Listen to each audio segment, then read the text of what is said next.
നമ്മളെല്ലാവരും വേൾഡ് കപ്പിൻ്റെ ആഘോഷത്തിലല്ല ഇപ്പോൾ നിൽക്കുന്നത്. അപ്പോൾ എല്ലായിടത്തും ഫ്ലെക്സും കാര്യങ്ങളും പൊന്തിക്കൊണ്ടിരിക്കുകയാണ്.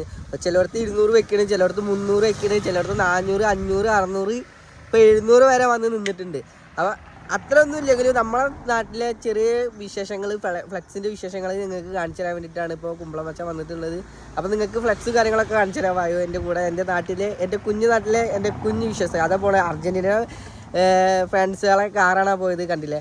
അതേപോലെ തന്നെ എല്ലാവരും നല്ലൊരു ആവേശത്തിലാണ് ഇപ്പോൾ ഇവിടെ നിൽക്കുന്നത്. അപ്പോൾ ഞങ്ങൾ കുഞ്ഞൊരു വീഡിയോ ആണ്, അപ്പോൾ എല്ലാവരും സപ്പോർട്ട് ചെയ്യണം. ഉരുക്കിൻ്റെ കരുത്തുമായി നിൽക്കുന്ന നമ്മുടെ പോർച്ചുഗൽ ക്രിസ്ത്യാനോ അണ്ണനും, കിഴക്കിൻ്റെ സൂര്യൻ ഉദിച്ചു വരുമ്പോൾ തലയുയർത്തി നിൽക്കുന്ന നമ്മുടെ നെയ്മർ അണ്ണനും, ആകാശത്ത് നോക്കുമ്പോൾ നീല വിരിച്ചും അതിൽ മേഘങ്ങൾ വെള്ളയായി നിൽക്കുമ്പോൾ തലയുയർത്തി നിൽക്കുന്ന നമ്മുടെ മെസ്സി അണ്ണനും, ഉരുക്കുമായി നിൽക്കുന്ന നമ്മുടെ എംബാപ്പയും, അവരെ കൂടെ തന്നെയുള്ള ബാക്കിയുള്ള കൂടെ കട്ടയ്ക്ക് പിടിച്ച് നിൽക്കുന്ന വേറെ കളിക്കാരും ടീമും കൂടെ എല്ലാവരും കൂടിയിട്ട് ഇപ്രാവശ്യത്തെ വേൾഡ് കപ്പ് ഉഷാറാക്കി അടിപൊളിയാക്കി തരും നമുക്ക് എല്ലാവർക്കും അറിയാം. അപ്പോൾ നമ്മൾ ഇനി ആരെ കയ്യിലാണ് വേൾഡ് കപ്പിൻ്റെ കപ്പ് പോവുക എന്ന് നമുക്ക് കണ്ടറിയാം, കേട്ടറിയാം.